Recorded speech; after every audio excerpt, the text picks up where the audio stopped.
राधे राधे महाराज जी। महाराज जी, जब हम लोग पूरी ईमानदारी से अपने काम अपने रिश्तों को निभाते हैं, उस मेहनत का फल नहीं मिलता, फिर भी हम पूजा पाठ करते हैं पूरे दिल से, बट महाराज जी कभी कभी विश्वास टूट आप हमें बताओ, अभी खेती बोओगे तो आज ही रोटी दाल उसकी पालोगे क्या? किसका प्रश्न है? अभी खेती बोओगे, गेहूं बोओगे तो आज ही रोटी बना लोगे क्या उसकी? कितनी पूजा पाठ करते हो, कितना जप करते हो, कितना ध्यान करते हो, लेकिन पीछे जन्मों के जो किए हुए पाप कर्म है, उनका जो बनकर प्रारब्ध है, उसको कौन भोगेगा? पीछे की फसल अभी खाओ और अभी की फसल आगे मिलेगी। संत महात्माओं की तुलना में तुम कितना भजन करते हो? तुम्हारे पास तो और भी कर्तव्य कर्म है, और भी व्यवहार है। हमारे पास तो एक ही कर्तव्य कर्म है, केवल भजन। तो हमें भोगना पड़ रहा है, तो तुम्हें भोगना नहीं पड़ेगा। अगरबत्ती धूप बत्ती लगाती हो, इससे तुम्हें भगवान में अश्रद्धा हो जाती है, तो भगवान को नौकर समझा है क्या? फिर अश्रद्धा क्यों? अश्रद्धा शब्द क्यों? अश्रद्धा नहीं है, पर मेरा प्रश्न ये है कि जो आने वाली युवा पीढ़ी है, जो बच्चे हैं, जो देखते हैं, तो उनका विश्वास। हाँ, आने वाली युवा पीढ़ी गर्लफ्रेंड बनावे, बॉयफ्रेंड बनावे, जहर जैसे व्यसन करे, गंदे आचरण करे, भगवान पर श्रद्धा करे, तो नरक जाओ, दुर्गति भोगो। अगरबत्ती लगाने से हमारा प्रारब्ध बदल जाएगा? इतनी बड़ी तपस्या है। पाप किए हो तूफान जैसा, पहाड़ जैसा, और अगरबत्ती के धुआं से पहाड़ उड़ाना चाहती, उड़ जाएगा क्या? पाप करते समय सोचते हैं भ्रूण हत्या, गर्भ हत्या, बलात्कार, चोरी चोरी, नाना प्रकार के पाप करोगे। जब वो फलीभूत होंगे तब श्रद्धा करो भगवान पे, अश्रद्धा करो, भोगना पड़ेगा तुम्हें। अगरबत्ती लगाओ चाहे धूप बत्ती लगाओ, अवश्य में भोक्तव्यम कृतम कर्म शुभाशुभम। समझ में आ रहा है ना? यह इतना भजन करो कि अपने प्रारब्ध को विध्वंस कर दो, तब देखो। अरे 2-4 माला घुमा लिए, अगरबत्ती लगा, धूप बत्ती है, भगवान को धूप बत्ती चाहिए, भगवान को अगरबत्ती चाहिए। तुम्हारे अच्छे आचरण होने चाहिए। वर्तमान में अच्छे आचरण नहीं है। ईमानदारी से बोलो, जितने लोग बैठे हो, इस जन्म में अगर तुमको न्यायाधीश तुम्हारे कर्मों का आचरण का बना दिया जाए, तो तुम कितना अपने को दंड दे सकते हो? खुद न्यायाधीश बन के देखो तुमने कितनी गलतियां की है, और क्या दंड तुम्हें मिला? कुछ नहीं। भगवान की कृपालुता की तरफ देखते हो? नहीं देखते हो। अनंत जन्मों से मनमानी आचरण करते लोग चले आ रहे। अब जब उनका फल आता है, अब इस जन्म में 2-4 अगरबत्ती लगा दी और हमें भगवान पर श्रद्धा हो रही। नौजवानों में रास्ता इसी बात का ना, डिप्रेशन में गए, कर ली, ये कर लिया, वो कर लिया, यही परिणाम है। अश्रद्धा का परिणाम यही है। तुम अपने आचरणों को ना देखो, भगवान को देखो।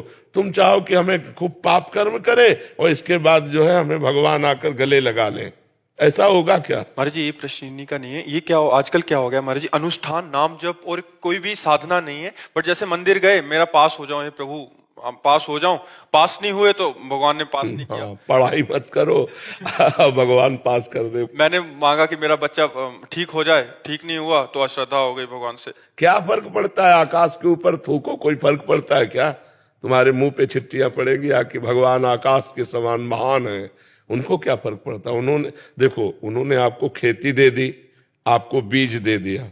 अब आप जो बोओगे वो आपको काटना होगा। आपने पसंद किया बम्बूल, तो बम्बूल जगेगा उसमें बोया जो आपने।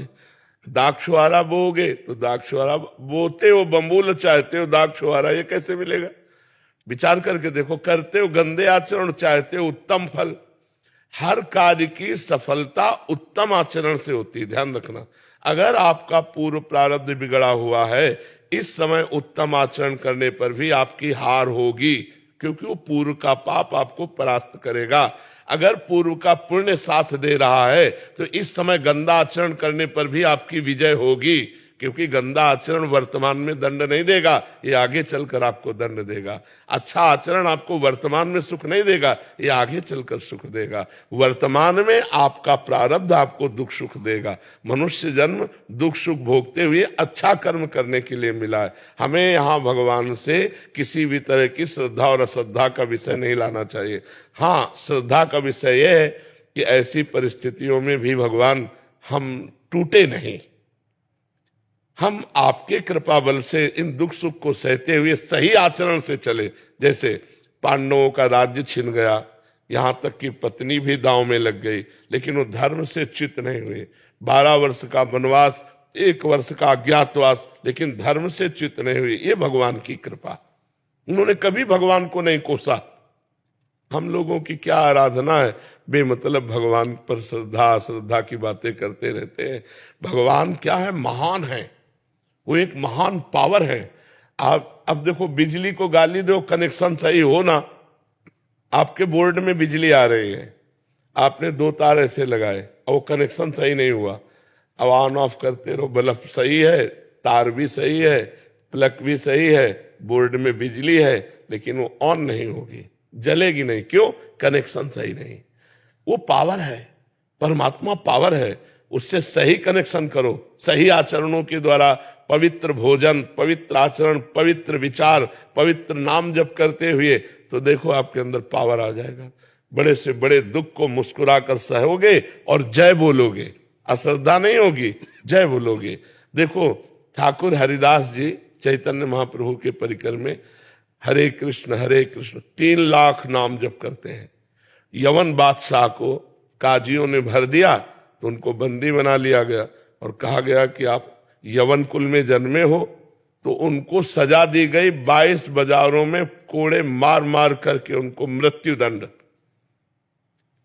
कोड़ा जब लगता तो कहते हरि बोल, जय हो प्रभु आपकी। यह भक्ति, यह भक्ति, हरे कृष्ण बोल रहे हैं, भगवान का नाम जब, ये कोई अपराध है? और दंड उसका क्या है? 22 बाजारों में मार कोड़े मृत्यु दंड।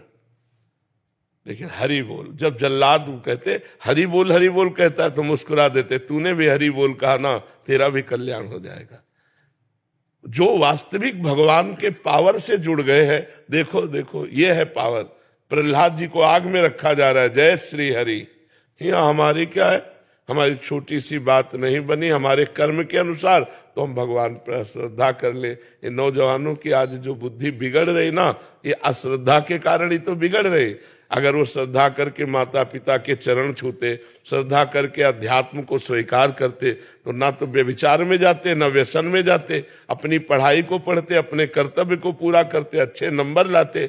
भाई अपने चैप्टर में बुद्धि तभी लगेगी जब हमारी बुद्धि शुद्ध होगी, एकाग्र होगी। अब व्यभिचारी की बुद्धि शुद्ध होगी क्या? अपवित्र बुद्धि। व्यभिचारी की बुद्धि एकाग्र होगी क्या? नहीं, चंचल बुद्धि। व्यभिचारी की बुद्धि व्यसन रहित होगी क्या? नहीं, नशेबाज। तो नशेबाज, व्यभिचारी और चंचल बुद्धि वाला किसी भी चैप्टर को कंठस्थ नहीं कर सकता, किसी भी विषय में सफल नहीं हो सकता। ये लोग कैसी बातें करते हैं, भगवान पर श्रद्धा नहीं, ऐसे नहीं चला जाता। ब्रह्मचर्य से रहो, पवित्र आचरण करो, पवित्र भोजन करो, एकाग्रता पूर्वक पढ़ाई पढ़ो, हर विषय में पास हो जाओगे, हर विषय में पास हो जाओगे। तुम्हारे ग्रंथ तो इतने, हमारे ग्रंथ तो इतने मोटे मोटे हैं, और सूक्ष्म विषय है, तुम्हारा तो स्थूल विषय है। यही राष्ट्र का विषय होगा, विश्व का विषय होगा, हमारा विश्वात्मा का विषय है, विश्व से अलग विषय है। ये विश्व में जो दिखाई दे रहा है उससे अलग विषय है, हमारा सूक्ष्म विषय है, उसको पढ़ना है। अब ब्रह्मचर्य नहीं रहोगे तो बुद्धि शुद्ध नहीं रहेगी, आहार गलत करोगे बुद्धि से। अब आजकल के नए नए बच्चे वो क्या कहते हैं, वो जो सेवई जैसा होता है, हाँ लूडन, ये हार रह गए हैं, नहीं रह गए। 1 किलो मठा और 4 रोटी और उसमें हरी धनिया का नमक मिला खाओ, दंड बैठक मारे तो समझ में आवे नहीं। अब इतनी सी चाय पी लिए और ये चाउमीन खा करके गुजारा कर रहे और अपने को स्वस्थ रखना चाहते हो। अरे नहीं, 100-200 ग्राम घी जाए, पचे शरीर में, 1-2 लीटर शुद्ध दूध जाए, दंड बैठक मारो, 2-4 किलोमीटर दौड़ो, पवित्र आचरण करो। अभी देखो नौजवानों की बुद्धि तेज सब बढ़ जाए। अब इधर उधर का गंदा भोजन पाओगे, दूसरे का मांस खाने से चर्बी बढ़ सकती है, आत्मबल नहीं। पवित्र आहार करोगे तो माना तुम्हारी चर्बी नहीं रहेगी, लेकिन आत्मबल बढ़ेगा, तुम्हारी बुद्धि बढ़ेगी, तुम प्रखर बुद्धिमान होगे। इसलिए दोष भगवान को न दो, अपने को सुधारना है, उनसे कृपा मनाओ कि हमारी बुद्धि शुद्ध हो जाए और आप में कभी अश्रद्धा न हो। कितने करुणा में भगवान है, क्या बिगाड़ा है आपको? आप विचार करके देखो, आपका शरीर भगवान ने आपको दिया, बुद्धि भगवान ने दी, सब कुछ भगवान ने दिया, आपसे लिया क्या? फिर अश्रद्धा किस बात की? तुम्हारी क्या है? एक रोम भी तो तुमने नहीं बनाया, मेरे भगवान ने बनाकर तुमको इतना सुंदर शरीर दिया, फिर तुम भगवान से अश्रद्धा क्यों कर रहे हो? भगवान ने तुम्हें पृथ्वी दी, वायु दिया, अग्नि दिया, तेज दिया, सब कुछ दिया है, क्या भगवान की अश्रद्धा करने का विषय बनता है? आप अपने आचरण शुद्ध ना करो, सब कुछ भगवान का दिया आपके पास है। भगवान ने कभी कहा कि ये मेरा है? आप 100 रुपया भगवान को दोगे तो 1000 जगह कहोगे कि बिहारी जी में जाकर मैं चढ़ाया था और बिहारी जी ने हमारी बात नहीं सुनी। तुम सुनते हो भगवान की बात, सब कुछ दिया भगवान ने। गीता जी में भगवान कहते, भागवत जी में कहते, तुम एक भगवान की बात न मानो तो तुम्हारी भगवान कैसे बात मान लेंगे? अभी भगवान की बात मानो, तुम्हारी बात भगवान मान लेंगे।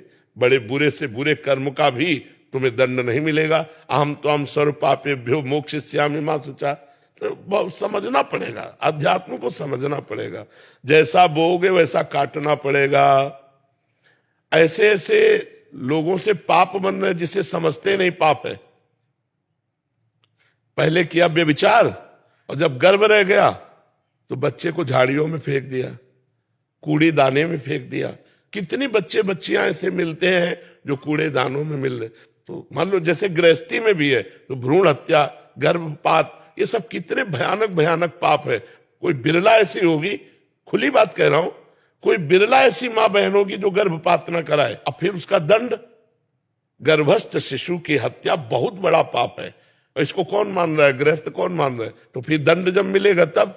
अब बोले भगवान पे अश्रद्धा होगी तो करो अश्रद्धा, उनको क्या फर्क पड़ता है? अवश्य में भोक्तव्यम कृतम कर्म शुभाशुभम। नहीं, बचपन से लेकर के अभी तक बताओ, धर्म विरुद्ध आचरण किए कि नहीं किए, गर्भ हत्या की कि नहीं की, चाहे पुरुष हो चाहे स्त्री, धर्म विरुद्ध आचरण सब करते हैं, तो उनका फल नहीं भोगना पड़ेगा? बाद में कहो कि हम मंदिर में जाके कह दें कि भगवान मेरी बात सुन लो। कैसे सुन लेंगे? तुमने भगवान की बात सुनी? भगवान जब कह रहे हैं कि 25 वर्ष तक ब्रह्मचर्य रहो, फिर जब ब्याह हो जाए, पाणी ग्रहण हो जाए, जय जय वर्ष में, तो गृहस्थी धर्म में फिर अपने ब्रह्मचर्य को तोड़ो। कौन रह रहा है? सबसे पहला आश्रम सबका है ब्रह्मचर्य, फिर गृहस्थ, फिर वानप्रस्थ, फिर सन्यास। कोई चल रहा है? अभी उठ के खड़े होना नहीं आता, बॉयफ्रेंड हो गए। हाँ, उठ के खड़े होना नहीं आता, बॉयफ्रेंड हो गए, गर्लफ्रेंड हो गए। अब ये बच्चे बर्बाद हो जाएंगे कि नहीं हो जाएंगे? जिनका उद्देश्य ही अभी पक्का नहीं बन पाया, पढ़ाई लिखाई में जहां माइंड लगना चाहिए वहां गंदी बातों में माइंड लग गया। अब कैसे? अब इसके बाद कहो हे भगवान, हे दुर्गा देवी, हे भैरव बाबा। तो फिर अब इसमें कोई सुनने वाला नहीं। तुमने सुना नहीं तो फिर वो तुम्हारी नहीं सुनेंगे। 1 किलो लड्डू भी चढ़ाएंगे, वो भी गए। तो अनंत ब्रह्मांडों को भगवान भोजन दे रहे, पशु पक्षी सबको भगवान दे रहे। यार तुम उनको 1-2 किलो लड्डू से पोसलाना चाहते? महाराज जी ऐसे ही हो गया है आज। देखो, एक चुल्लू पानी में वो फुसल जाने वाले हैं, एक तुलसी दल में फुसल जाने वाले हैं, पर ईमानदार के हाथ से। बेईमान के हाथ से करोड़ों का भोग लगा गया दुर्योधन ने। महल में करोड़ों की भोग की व्यवस्था अरबों की थी, भगवान देखा भी नहीं। और विदुरानी के हाथ के केले के छिलके पाए जाके तुरंत, घंटा 2 घंटा नहीं, वहां से हटने के बाद सीधे विदुरानी के घर गए। दुर्योधन से कहा मुझे भूख नहीं है, और वहां जाके कहा भूख लगी लाओ। और वो ऐसी प्रेम में बावरी कि गूदा फेंक रही, छिलका दे रही, महाराज छिलका खा रहे। वाह वाह। देखो, ये अखिल कोटि ब्रह्मांडों का मालिक है, अरबों का भोग व्यवस्था किए दुर्योधन, भगवान ने देखा भी नहीं। और विदुरानी के हाथ के छिलके पा रहे हैं। कैसे? वो तो चुल्लू भर जल में रीझ जाने। पत्रम पुष्पम फलम तोयम ये में भक्ता प्रेक्षति। भगवान को यार वैभव चाहिए, सारा वैभव तो उन्हीं का है। सोने की खान, चांदी की खान, सब पृथ्वी में उन्हीं का है। उनको 100-200 ग्राम सोना या 100-200 ग्राम लड्डू पेड़ा इससे रिझाया जा सकता है क्या? वो हमारे पिता, हमारे स्वामी, हमारे मालिक है। उनको हम क्या रिझा सकते हैं? हम तो अधिकार पूर्वक कह सकते हैं कि आपको ये काम बनाना होगा। कब? जब हम उनकी आज्ञा पे चलेंगे। जैसे अपने आप पापा की 10 बात मानते हो तो एक बात तो मनवा ही सकते हो आप।